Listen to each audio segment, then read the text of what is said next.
salaamaaleykum nuyu nañ leen ziar leen di leen bëggee bu baax a baax immeuble bi ngeen di seen ni ki ko moom mooy Madiambal Diagne immeuble bi mu ngi nekk Mamel non loin de Ouakam non loin du monument de la Renaissance africaine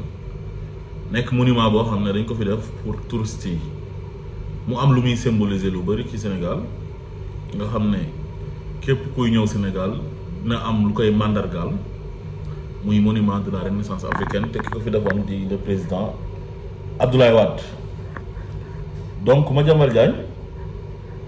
dafa bind benn communiqué démb di wax ne ki nga xam ne moom mooy Pierre Goudiaby Atepa dafa bëgg a yàq immeuble am bi détruire ko parce que il est proche du nouveau régime. Gis ngeen def na ci benn communiqué ba pare dugal ko ci page Twitter am di alerter nee na di tëkku naan dinañ xam ndax Sénégal c'est un pays de droit wala déet. Donc immeuble bi dafay nëbb monument de la Renaissance bi maanaam la vue du monument de la Renaissance parce que monument bi dafa nekk monument boo xam ne fu nit toll ci Dakar rek ko war di seen comme boo demee en Égypte nga nekk biir Caire biir Qahira di daw foo nekk di daw ci biir Qahira da ngay gis pyramide yi boo demee Paris foo nekk ci biir Paris di daw da ngay seen de loin Tour Eiffel. Amul benn immeuble boo xamante ni dafay nekk côté Tour Eiffel di ko gêner di ko nëbb te dafa am zone yoo xam ne dañ faa war a tabax am zone yoo xam ne kenn waru faa tabax wala boo fay tabax dafa am niveau bu tabax bi war a yem mais temps yi Macky Sall ñëpp xamoon nañ li fi xewoon mooy anarchie moo fi amoon impunité moo fi amoon népotisme moo fi amoon lu neex waay def tant que yaa ngi xalamal Macky Sall te Macky dafa amoon benn projet mooy éterniser wu au pouvoir mu recruter ay journalistes ay juges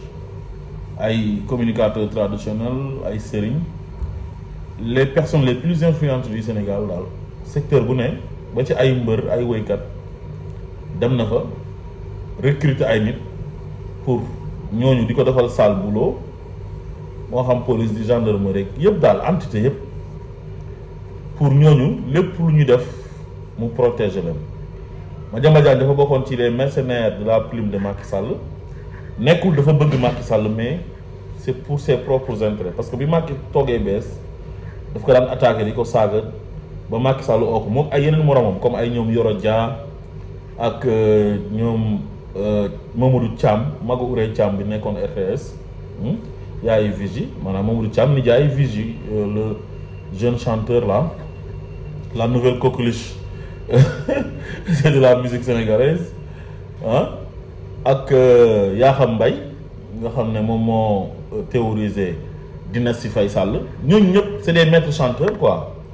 ba ci Mout Ban ñoom ñëpp au début dañ daan attaquer Macky Sall attaque yu métti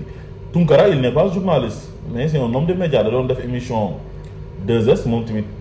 gis ngeen ko xàmmee ngeen ko bu baax a baax ci Sénégal ca kanam bi mu daan def heure bu xëyaan Macky Sall lay njëkk a attaqué balaa commencé émission mais ñooñu ñëpp après Macky da leen mujj recruter contre askan wi maanaam li askan wi bëgg Macky Sall na loolu du fi amee ñooñu di ko si jàppale Macky di rey di tëj ay nit di leen emprisonner abusivement illégalement ñoom ñëpp ñu koy cautionner noppi te pourtant dañ daan kaas bu njëkk ba Abdou Latif Coulibaly moom it pareil da daan kaas temps yi Abdoulaye Wade di bind ay livre di dal ci kaw Abdoulaye Wade santage Abdoulaye Wade ba sonn Abdoulaye Wade faalewu ko bi Macky Sall ñëwee nag ragal ko su la ko jël léegi ñooñu ñëpp tey wóoroon Macky Sall ci secteur yi ma tudd yëpp kenn ku nekk loo manti def ci ñaawteef Macky du la wax dara tant que yaa ngi ànd ak moom Macky moom lijjantiwul woon ay askan wi intérêt askan wi yooyu moom il s'en fout moom li mu lijjanti mooy bëgg-bëggam bànneexu bakkanam ku ko ci mën a jàppale rek ak noo ko mënti jàppale lu mu salte boo rayee nit boo defee trafic de drogue trafic de faux billets loo mënti def da lay protéger boo bëggee suuf mu jox la foo tabax même boo demoon ba si digg aéroport ba nga tabax ci piste ba sax Macky du la wax dara boo ñëwoon fekk benn jàkk nga toj ko tabax ko immeuble Macky du la wax dara léegi Madiambal Diagne këram gi mu jël nag tabax ko ci côté monument de la Renaissance bi nëbb la vue du monument de la Renaissance touristes yi bu ñu ñëwee di daw ci biir Dakar war di ko séen naan ma nga nële immeuble bi di ko nëbbu loolu c'est pas du tout normal. ñu ngi lancé appel waa Descos ñu dem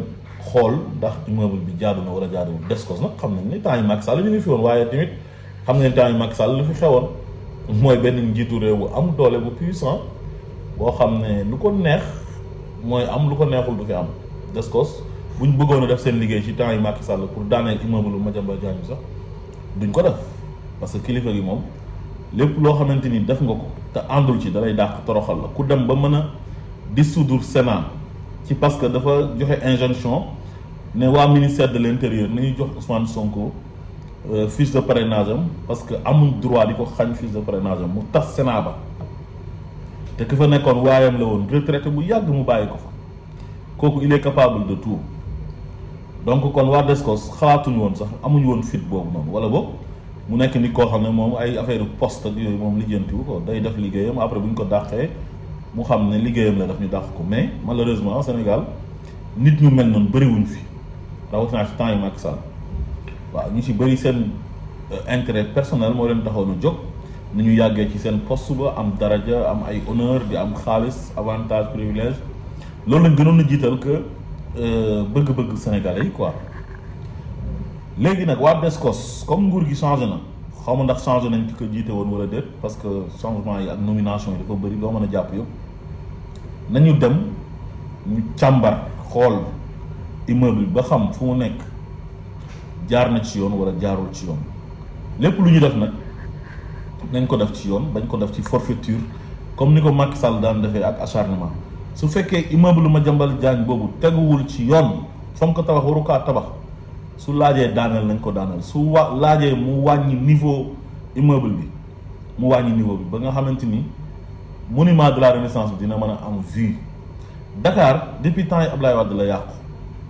Ablaye Wade marto la yore woon ñoo di toj Macky Sall moom ñoo yore bulldozer moom di rajax Dakar ci 24 ans yi nga xam ne libéraux yi yore nañ ko ci la yàqoo carrément fépp foo xam ne waruñ fa wan a tabax ñu ngi fay tabax dem ci littoral bi ci géej gi nga xam ne ñëpp a ko bokk jox ko ay borom alal ay milliardaires ay étrangers ñu ñëw di ko tabax accaparer géej gi géej gi nga xam ne ñëpp ci war a bokk yem muy féexal Dakar ay nit ñëw accaparer ko di fa tabax mais boulimie foncière bi boobu noonu am Sénégal ci temps yi Wade la commencé ba ci Macky Sall mu gën a jéggi dayoo. dëkk dañ koy organiser boo ñëwee ci réew tubaab bi am na côté yoo xam ne kenn du fa mas a tabax xalaatoo ko sax mais Sénégal depuis temps yi Abdoulaye Wade dañoo gis ne ci lañ commencé fépp fu ñu gis mu nekk suuf rek wala bépp forêt bu ñu gis rek dañ koy déclassifier commencé ko tabax bu ñu demee bu mën a dagg ay filao géejawaay yi di ko tabax nga xam ne ñii dañoo nekk mais nit ñi au moins ñu bàyyee leen sax ñu am ay garab ñu ñuy noyyi oxygène bi jógee ko ci garab yi bàyyee leen li nga xam ne moom mooy brise de mer bi au moins mais fépp ñu tabax ko espace yi nga xam ne xale yi dañ ko war di foowee sax bëriwul Dakar foire ba gis nga temps yi Abdoulaye Wade lañ ko jël cëxatee ko jox ko ay def ko ay kër séddoo ko seen biir Macky Sall bi mu ñëwee tamit loolu la continuer la même chose loolu nag dafa war a jeex ci réew mi am na côté yoo xam ne kenn waru faa dëkk comme boo jëlee ay zone de captage foofu kenn waru fa woon a dëkk te xam naa ne Macky Sall bu fi yàggoon moom gis nga forêt classée bu Mbaabole moom lay jël def ko ay kër joxe ko parce que ñoom kër rek lijjantiwuñ sax nit ñi gaay mi gis nga scandale yi ñu def fële ca Thiès mooy Mbour 2 xaw ma Mbour 3 di jël ay hectares di ko séddoo nga gis benn nit koo xamante ni day ñëw am ay hectares yu bëree bëri moom kenn rek te ameewu ko lenn lu dul dafa jege Macky Sall quoi nga gis koo xam ne day soxla 150 mètres carrés moom du ko mën a am donc loolu lu ñu war a xoolaat la réew dañ koy organiser jaarale ko ci yoon mu bañ a am anarchie lu neex waaye def bañ a am impunité wala népotisme boo xam ne naan damaa jege président bi wala jege naa mbokk ministre bi nii sama mbokk la rek lu ma neex dama koy def loolu moo yàq Sénégal ci 24 ans yi ñu génn te loolu il faut que ñu réparer ko bu ñu koy réparer nag buñ si xool ku ñu mere wala ku naan ay ñi dañuy acharné wu ci kaw nit ñi wala dañoo soxor wala déet képp koo xam ne da nga bëgg a defar il faut que ñu sikk la te Ousmane Sonko ak président Bassirou Diomaye Faye rawatina ak Ousmane Sonko lu tax nit ñi bañ ko nii mooy njub. Sénégalais yi daf ci am ñoo xam ne bëgguñ lu jub ñoom tant que seen affaire mu ngi baax ñuy gis seen bopp te ni ñuy amee jaarul yoon sax ñoom seen yoon nekku ci. Sénégalais yi di ñàkk Sénégalais yi nekk ci extrême pauvreté ñoom loolu il s'en fout seen yoon nekku ci loolu ñoom daal nañu am alal ñoom ak seen njaboot di noos nekk ci conditions yi bien ba pare te du jaar ci yoon. réew pour mu développer jaar yoon képp koo xam da ngaa am alal ji dafa war a jaar ci yoon soit da ngay entreprendre yore entreprise wala ngay def commerce wala ngay def lenn loo xam ne mooy tax yow di nga mën a justifier sa alal ji waaye tëb rek nekk milliardaire tëb am ay suuf yu bëri loolu jaaduwul. kon waa Descos encore une fois ñu ngi leen di signaler l'immeuble de Madiambal Diagne bi nga xam ne dafa nëbbu la vue du monument de la Renaissance ngeen dem xool bu laajee toj ngeen toj ko lu mu laaj ngeen def ko.